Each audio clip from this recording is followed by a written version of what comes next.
ಅಲ್ಲ ಮುಖ್ಯಮಂತ್ರಿಗಳು ಮತ್ತು ಅಧ್ಯಕ್ಷರು ಅವರೇನೇ ಹೇಳಿರ್ಬೇಕಲ್ಲ, ಮಾತಾಡಿದವರು ಅವರೇ ಅಲ್ವಾ. ನೀವು ನಮ್ಮನ್ನು ಕೇಳಿದ್ರೆ ನಾವು ಕೇಳಿಸ್ಕೊಂಡೇ ಇಲ್ಲ ಅವ್ರು ಮಾತಾಡಿರೋದು ಅಲ್ವಾ.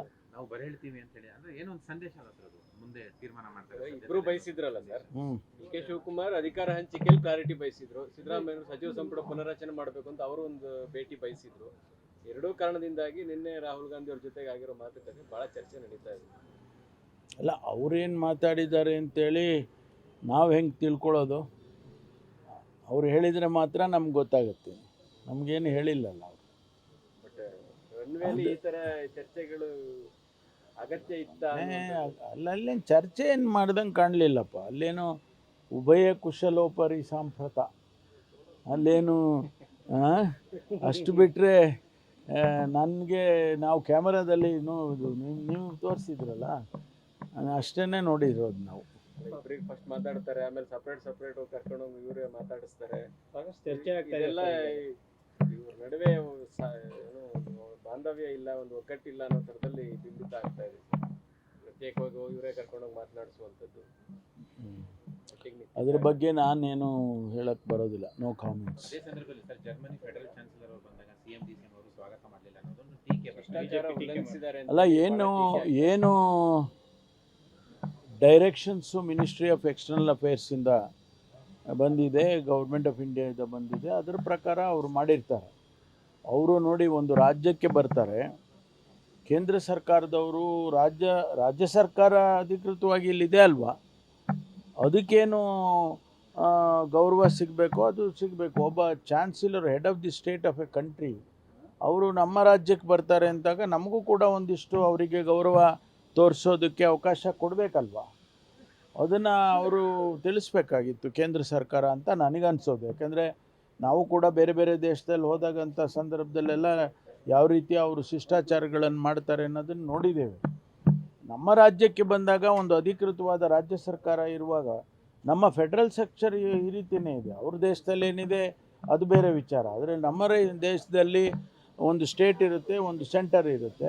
ಒಂದು ಸ್ಟೇಟಿಗೆ ಅದಕ್ಕೆ ಆದಂಥ ಒಂದಿಷ್ಟು ಅಧಿಕಾರಗಳಿದ್ದಾವೆ. ಯಾರೊಬ್ಬರು ಪ್ರಧಾನಮಂತ್ರಿಗಳು ಅಥವಾ ರಾಷ್ಟ್ರಪತಿಗಳು, ಆ ದೇಶದ ರಾಷ್ಟ್ರಪತಿಗಳು ಬರ್ತಾರೆ ಅಂದಾಗ ಒಂದಿಷ್ಟು ನಮಗೂ ಒಂದಿಷ್ಟು ಅವರಿಗೆ ಗೌರವ ಕೊಡಬೇಕು ಅನ್ನೋದು ಇರುತ್ತೆ. ಅದು ಗೊತ್ತಿಲ್ಲ ನನಗೆ, ಆದರೆ ಅವರು ಏನು ಡೈರೆಕ್ಷನ್ ಕೊಟ್ಟಿದ್ದಾರೆ ತಿಳ್ಕೊಬೇಕು. ಮಿನಿಸ್ಟರ್ ಇನ್ ವೈಟಿಂಗ್ ಅಂತ ಹೇಳಿ ಹೋಗಿದ್ದಾರೆ, ಆದರೆ ಅವರು ಯಾರನ್ನೂ ರಾಜ್ಯ ಸರ್ಕಾರದನ್ನು ಕಾರ್ಯಕ್ರಮಕ್ಕೆ ಕರೆದಿಲ್ಲ. ಪ್ರೆಸ್ ಕಾನ್ಫರೆನ್ಸ್ ಮಾಡಿದ್ದಾರೆ, ಅವ್ರದ್ದೇ ಪ್ರೆಸ್ ಕರ್ಕೊಂಡು ಬಂದಿದ್ದಾರೆ. ನಮ್ಮ ಪ್ರೆಸ್ಸಿಗೂ ಯಾರನ್ನೂ ಕರೆದಿಲ್ಲ. ಈ ರೀತಿ ಒಂದು ರೀತಿಯಲ್ಲಿ ಏನೋ ಗೌಪ್ಯವಾಗಿ ಬಂದು ಗೌಪ್ಯವಾಗಿ ಹೋದರು ಅನ್ನೋ ಆಗಬಾರ್ದಲ್ವ. ಆ ರೀತಿ ಆಗಬಾರ್ದು. ನಾವು ಅವರಿಗೆ ಗೌರವ ಕೊಡಬೇಕು. ನಮ್ಮ ರಾಜ್ಯಕ್ಕೆ ನಮಗೂ ಇರುತ್ತೆ, ಕರ್ನಾಟಕಕ್ಕೆ ಬಂದಿದ್ದಾರೆ, ಬೆಂಗಳೂರಿಗೆ ಬಂದಿದ್ದಾರೆ, ಅವ್ರಿಗೆ ಗೌರವ ಕೊಡಬೇಕಾದಂಥ ಅವಕಾಶಗಳು ನಮಗೂ ಸಿಗಬೇಕಲ್ವ.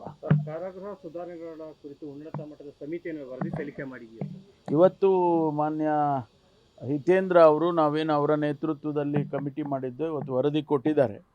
ಆ ವರದಿಯ ಬಗ್ಗೆ ನಾನು ಚರ್ಚೆ ಮಾಡ್ತೇನೆ. ಆನಂತರ ಅದನ್ನು ಅವಶ್ಯಕತೆ ಇದ್ದರೆ ಕ್ಯಾಬಿನೆಟ್ಟಿಗೆ ಸಬ್ಮಿಟ್ ಮಾಡ್ತೇನೆ.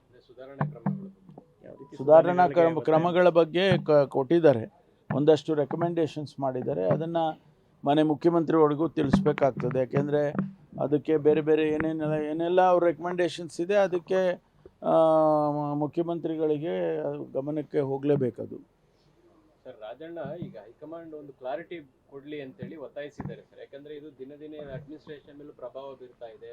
ಈಗ ರಾಹುಲ್ ಭೇಟಿಯಿಂದಾಗಿ ಮತ್ತಷ್ಟು ಚರ್ಚೆಗಳಿಗೆ ಕಾರಣ ಆಗ್ತಾ ಇದೆ.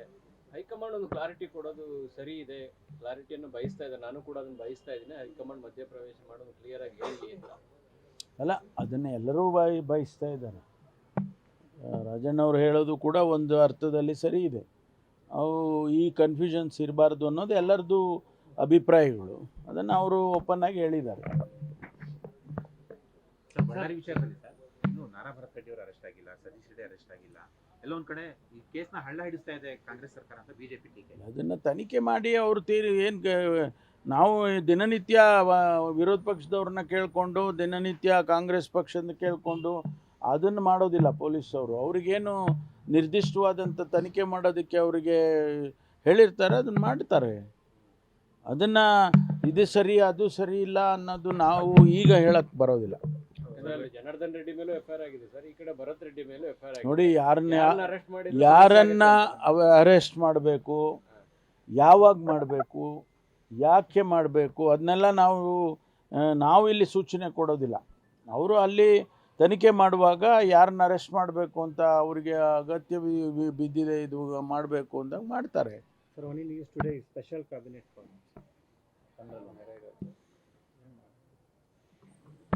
No, a special cabinet has been called today to discuss Manrega program.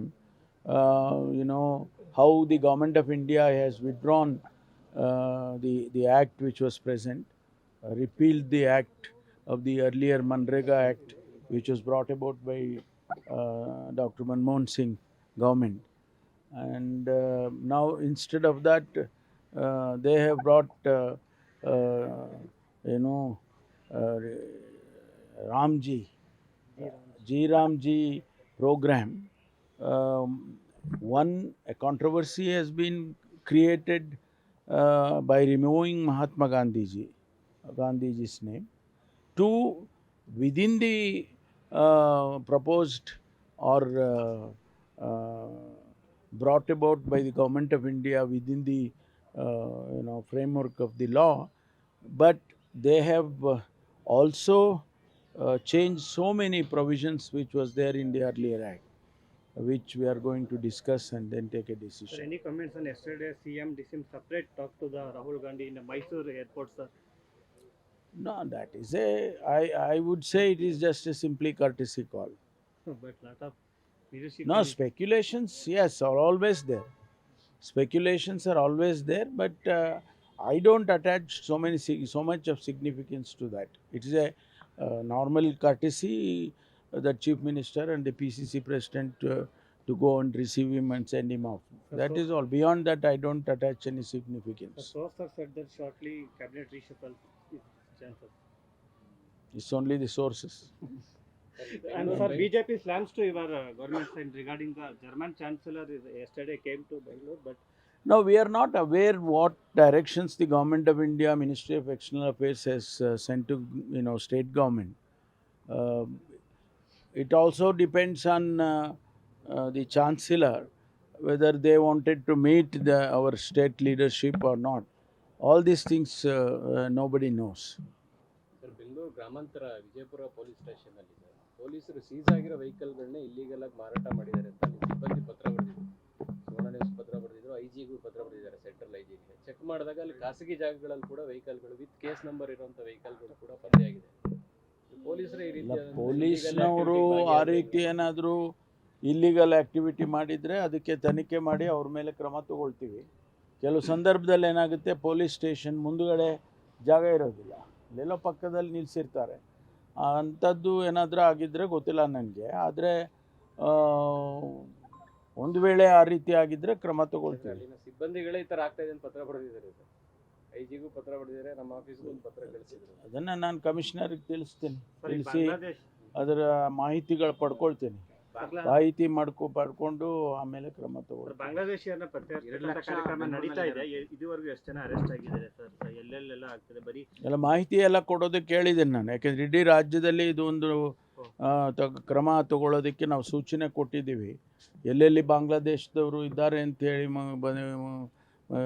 ಇದು ಮಾಧ್ಯಮದಲ್ಲೆಲ್ಲ ಬಂದಿದೆ, ಅದನ್ನೆಲ್ಲ ತನಿಖೆ ಮಾಡಿ ವಿಚಾರ ಮಾಡಿ ನಮಗೆ ಒಂದು ವರದಿಯನ್ನು ಕೊಡಿ ಅಂತ ಹೇಳಿದ್ದೀವಿ.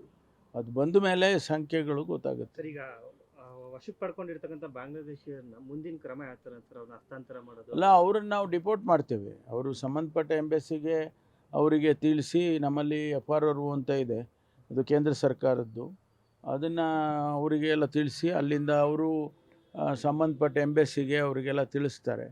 ತಿಳಿಸಿ ಆಮೇಲೆ ಡಿಪೋರ್ಟ್ ಮಾಡ್ತೀವಿ. ಪತ್ತೆಗೆ ವಿಶೇಷ ಟಾಸ್ಕ್ ಫೋರ್ಸ್ ಮಾಡಿ ಅಂತ ಅಶೋಕ್ ಅವರು ಆಗ್ರಹ ಮಾಡಿದ್ದಾರೆ. ಎಲ್ಲ ಮಾಡ್ತಾನೆ ಇದ್ದೀವಲ್ಲ. ಅವರು ಗೃಹ ಸಚಿವರಾಗಿದ್ದವ್ರಿಗೂ ಗೊತ್ತಿದೆ ಏನು ಪ್ರೊಸೀಜರ್ ಏನು ಅಂತೇಳಿ. ಅದನ್ನು ನಾವು ನಿರಂತರವಾಗಿ ಮಾಡ್ತಾ ಇರ್ತೀವಿ. ಅದೇನು ಒಂದು ವಾರ ಮಾಡಿಬಿಟ್ಟು ಬಿಟ್ಬಿಡೋದಲ್ಲ, ಅದು ನಿರಂತರವಾಗಿ ಮಾಡ್ತಾ ಇರ್ತೀವಿ. Thank you.